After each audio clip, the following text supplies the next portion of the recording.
Today, you're going to hear quite an interesting case. A high income guy, not too old, investing very aggressively. There's a lot to cover, so I've broken down the entire discussion into 5 key parts. The first is what is he investing into? The second is how much is he earning right now and how did he get this high paying job? If you are a fresh graduate, I think this segment definitely would help you. And he's also shared what his wife's journey is, so stay tuned for that. The third segment will be regarding expenses. And right now, he doesn't have kids. He's concerned about expenses after kids, and maybe that's something I can help to answer. The fourth is he's actually a big fan of someone that we may all know of, so let's discuss that.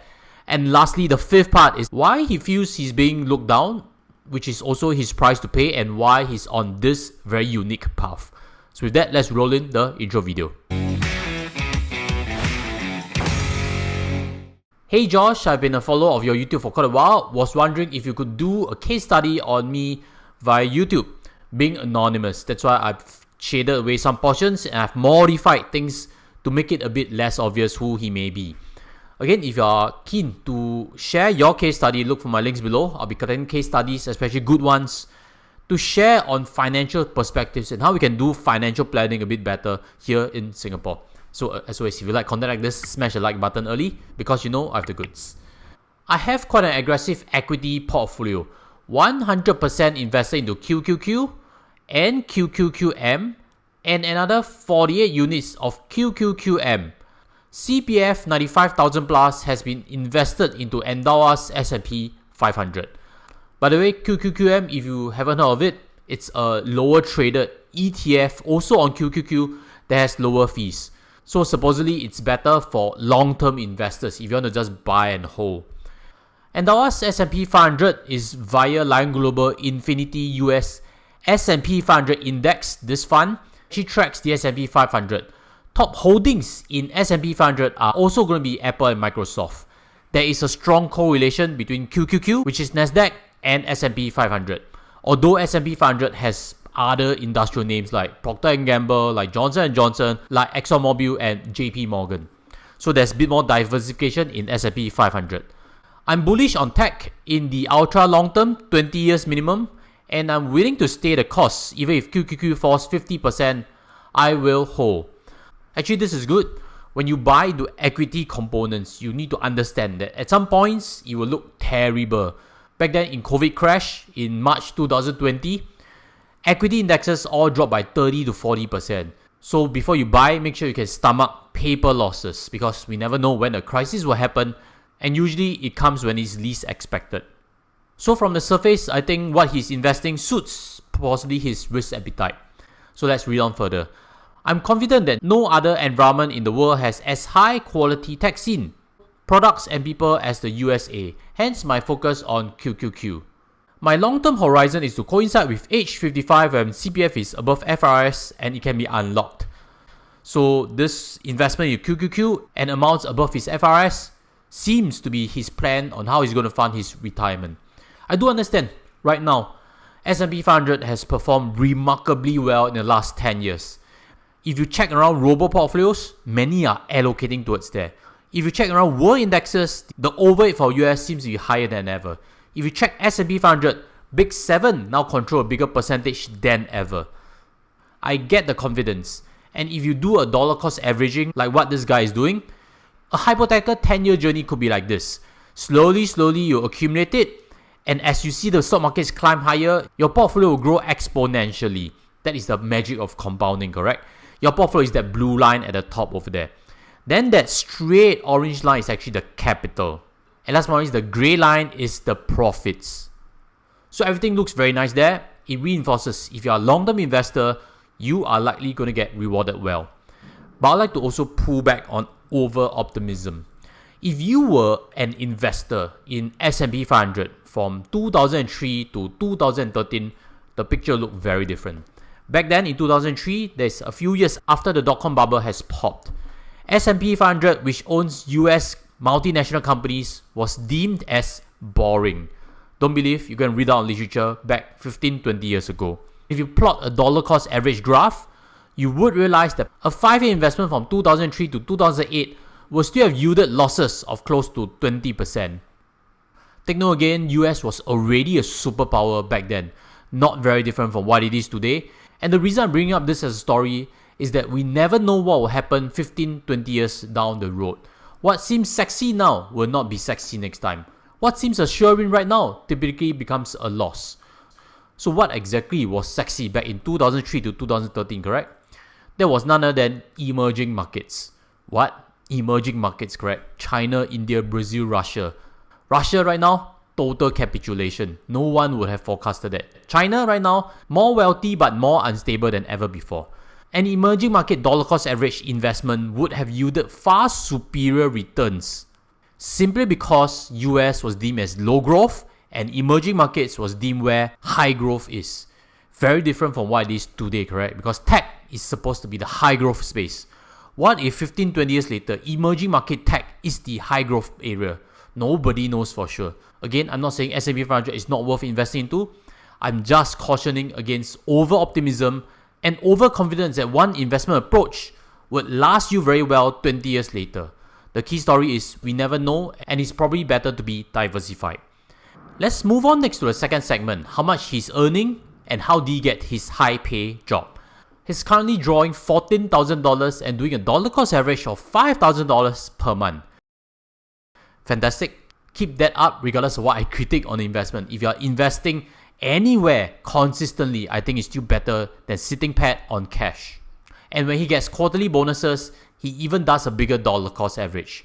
If you are a young adult coming, don't squander your bonuses, do it something like that. Up your investments when you have extra cash. So I actually quizzed him how he actually got his job in a tech firm.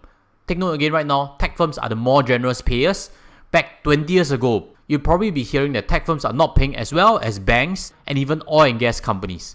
Keppel and Sam Marine were very big 20 years ago, but today you look what they are. I used to work in small medium enterprises and I got my current job in big tech. I actually transited to tech from events about 6 years ago. I have no comp science background and I self-learned coding and slowly snowballed my career. I recommend anyone looking at tech career with a long-term lens. Don't get depressed if you can't get into FANG right away. FANG stands for Facebook, Amazon, Apple, Netflix, and Google. Focus on direction first and start with multiple smaller startups and learn relevant skills. Snowball that to reach larger firms in future. It took me 4 to 5 years to reach tech from startups, and every time I switch jobs, I always position correctly and improve from the last. Well said actually. Look to build your career long term, look to add skill sets. Because from what I understand in tech, they have actually a stringent interview process whereby they want to filter people with the right skill sets and right mindset. And small medium enterprises, usually they don't pay well, but over there you're trained to be a small boss. So there's some benefits also joining small firms. Rather than joining straight away into big firms whereby you don't get to learn a full picture, you typically see only a small portion of things and you just keep running that machine for the company. I struggled aimlessly through life in my 20s, doing all sorts of random stuff. I tried working as consultant, didn't like that, switched to events, ran small companies on his own, then finally founding a home in tech. Back then his salary was very low. Then what about his wife? Her salary was also very low. She actually started with a retail bank and built her career to now in an investment bank. So their combined income has way busted BTO ceiling limit. Very good sharing actually. When you are currently in 20s, fresh graduate, you'll be comparing against someone who's accumulated a lot of experience and plotted their careers correctly. So look for a long-term game. I have a friend also in big tech, and that jump actually helped him grow his income by quite a few times or so. So the first thing is don't think high-paying jobs are not out there. They are. The second is always build your career with some intention. Like his wife's case, from a basic job in retail bank to now inside an investment bank, where they are definitely a lot more generous in terms of their bonuses. So let's move on to the third segment, which is his expenses. He shared that he actually splits his expenses 50-50 with his wife. From what I quizzed, right now he's earning more than her, and that's why he's willing to pay a bit more for holidays and the bigger stuff. If you are currently with a partner and there is a big income gap, take note again, this formula may not work. Maybe a percentage of income contributed into a joint account for expenses is a better formula for your situation. And also, the other thing, which is something I shared on Sydney's conference where I was a speaker, As a couple progress in career, opportunities are different. Sometimes the husband earns more, then suddenly the wife earns more. Take note again, be flexible and be open in discussing how to split expenses. Be ready also to change that formula as the situation goes. Suddenly, for example, one of them got retrenched and takes a big pay cut. Then these kind of things can cause friction because the previous formula of 50-50 cannot work anymore. Here's a further question for me. What advice would I give for expenses, percentage of salary that they should set aside to prepare if they hope to have 1 or 2 kids, maybe starting next year? My friend, I am a dad of 2 already. I can safely say that, as we age, we think like drama like that. Suddenly have plan for kid next year, it comes, may not always be the case. I took a while to get my kids in, so don't delay too long also. Very patriotic. But the main thing is this. Let's plot his expense graph. What we can see is 14,000 income is broken down into quite a few key segments. The first, $100 grocery, food $1,300. Not a lot actually. I've seen way bigger bills, especially for private clients who like to dine and wine a bit. Other expenses, insurance, interest of $1,000. That is quite a bit. I've quizzed on it and I haven't gotten much details. But I think this segment needs to be relooked at. It can't be only from hospital insurance and term plans and personal accident plans. There's very likely investment-linked plans or whole life plans or endowment plans that are very big. Use them correctly and don't overcommit to plans. When there's a big mortgage, then take on a big term plan to cover. Something like that. And as always, if not sure, look for a qualified advisor to run through the insurance portfolio and make sure that it's affordable. Discretionary items, holidays, gifts, no problem. Lessons, mom, installment, rent. He's currently renting a place right now before the BTO. And I've actually done a previous episode before on a lady who was asking me the question, should she save for her flat in future or rent now? In her situation, she was really uncomfortable. The living environment wasn't too good and it was causing stress. I did suggest you probably are better off taking care of yourself and not saving too far ahead for a future home. If you're keen, again, look for links above on that discussion. Big conflict. Save to buy or rent a flat now with $3,400 income. Coming back to this case, the income range is very different. He's earning $14,000. His wife is also doing pretty well. IRA's $1,300. Wow. I think there are areas of optimization that may not have been done. SRS, which is Supplementary Retirement Scheme, is it tapped? Not too sure. Then the other thing on CPF. What about topping up to special account or Medisave account? There's a tax relief limit of $8,000. I think that should be used to bring down tax expense. So what I've colored in red are expenses that will likely fall off in retirement. So again, retirement is your core expenses. You don't have income tax. You probably don't need to support elderly parent anymore. You probably don't need to pay rent. Your home should be fully paid. So retirement expense, if we look in terms of the top portion, which are non-discretionary, for his case could be about $4,000 a month, which leads to his ability to save $500 per month and invest $5,000. The total amount saved and invested is close to 40%. But coming to here, actually may not need rainy day savings really. You have $70,000 in cash. You really do not need to build up that cash buffer too much more. You can actually invest $5,500 also if you wish to. But looking at this, $5,500 looks a lot, but it's only still 40%. Right now, no kids. That is actually a very healthy amount. What I can share is that with kids, this equation is going to sway quite a bit. You see right now, there's 40% invested. The problem is when kids come about, there are a lot of new costs that comes. Maid, for example, starts to come in. Car, because there's a lot of faring to grandma's place here and there. So families who typically can afford start to bring on these other expenses. I have private clients who earn even way bigger amounts than this and yet find their expenses choking the entire equation simply because there's a lot of new things to spend on.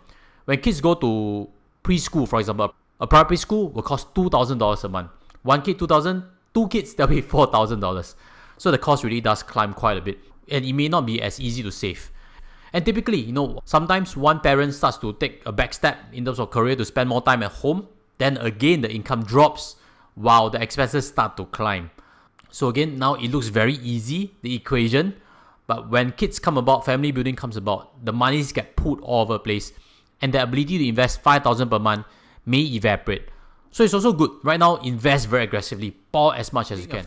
Let's move on to the fourth section. My investment style is hugely influenced by 1M65, Mr. Lu. I'm more aggressive. I bang on the QQQ, whereas Mr. Lu portions something like 1/4 to QQQ and 3/4 to S&P 500. I'm also a believer that property investment is KKK asset, as Mr. Lu has said, Kong Ka Kiao. The value of property only realized when you die and give to kids. I don't really like the hot mentality of Singaporeans rushing by condos. I think long-term horizon US markets will outperform property. Mr. Lu, you have a big fan over here. It's great. Mr. Lu has shared some valuable advice over his channel. What I may disagree a bit is property assets being KKK may be a bit too extreme. Right now, properties are inflated. That's also my view. In the last 10-20 years, many have benefited massively from property appreciation. The value of property realized only when we die and given to kids. That part is when we only own the home. If there's investment property, you time the cycles well, you can actually make a lot of money with property because there's leverage. As of now, of course, leverage is very expensive. Floating rates are 4+%. I would think also that equity markets would deliver more. That's why I sold away my HDB flat to use that capital to deploy towards equity markets. That's something I also agree with. It's just that in future, I might re-enter the property markets when it's a cooler period. Now let's move on to the fifth segment, which is a unique perspective. Me and my wife, we've agreed we prefer to be really rich, even if staying in HDB but with fat wallet, as opposed to looking rich. Fully agree on that. Nobody needs to know how much you have in your wallet. You can eat well, dine well, have no financial stress. I think that's very valuable. Something I preach on a lot also. We like the freedom, the low stress, and ideally maintain lifestyle and remain continuously invested in markets. That's good. A lot of our peers and family are actually quite condescending to us because we don't drive luxury cars, stay in BTO instead. It's tempting sometimes to reveal to them how strong our income has grown over the years. 4 years for myself, 2x plus for my wife over the last few years. Deep down, when we look at their income profile, career, business, and their lifestyle, with a lot of high mortgage, luxury car, branded spending, we know a lot of them are not sustainable over long term, especially in current high interest climate. We've decided to play a long game and be free of keeping up with the Jonases and have an ultra secure, fulfilling future for ourselves. Maybe I should call this out or bring it up for discussion. It does sound like you are trying to justify that you're the wiser one. What if these people who are condescending to you are indeed having that money? What if their pay was twice that of yours? $30,000, annual pay $450,000, some big number that you're going to get shocked. What if they actually had $500,000 profits from their previous property, they got lucky, or they inherited $1 million? They actually could afford it. Wouldn't knowing that now crush your soul even more? All this while you were assuming and imagining that they would have trouble when they flex all this money. You have read all the good financial practices like don't keep up with the Jonases, and you imagine everybody in that space is going to have trouble. Sometimes it may not be the case. I was also thinking, don't go the path of thinking I do this, I buy this ETF, QQQ ETF. I am very confident it's going to compound faster than you and I'm going to out-wealthy you in due time. That don't actually work. That won't help you get that validation that you are thinking about. In that case, when you get to a new neighborhood, there's a saying that you always see someone who's richer. Every 5 years, there will always be a new way to compound monies faster, and you start to question whether you have indeed identified the right vehicle or not. Previously, there was crypto. That's why a lot of people managed to overtake in terms of that wealth game. Wealth game is like that. People overtake you, you overtake people. It's a never-ending race, and it's always with yourself. True peers and family, they shouldn't be condescending. I do expect that. But if they're not true peers and not true family, you'll never get meaningful validation anyway. That's what I would like to say also. Then the part of defining a fulfilling future for yourself. What exactly is fulfilling future? Because more wealth in the brokerage account has very little meaning. If a fulfilling future is staying at a better place, enjoying life a bit differently, something you can still afford, then define it also. Relax a bit on hating on these people who are condescending. I do get that tone is not welcome. And also relax on the idea that, you compound aggressively until age of 55 with whatever best investment vehicle you have in mind, quite simply because you only have one life. So this is what I would suggest. Be open to upgrading along the years. Not to prove to them, but to prove and experience life for your own self and your own family. When kids come about, expectations start to change also, right? Previously, my first house, it was a 3-room HDB flat. I convinced my wife to buy something small, and I do get a difference in terms of environment. When kid comes about, I kind of realized I wanted a better environment, and that's why also I chose to move to a private place. That also reinforces when kids come about, the expenses really start to inflate, and don't underestimate that potential problem coming in. But all in all, I also like to congratulate him. He's also understood that status is not worth to chase. Hopefully this rounding point ties up everything. As long as you're prudent, live life to the fullest. Take care as always. I'll see you in the next one. Goodbye.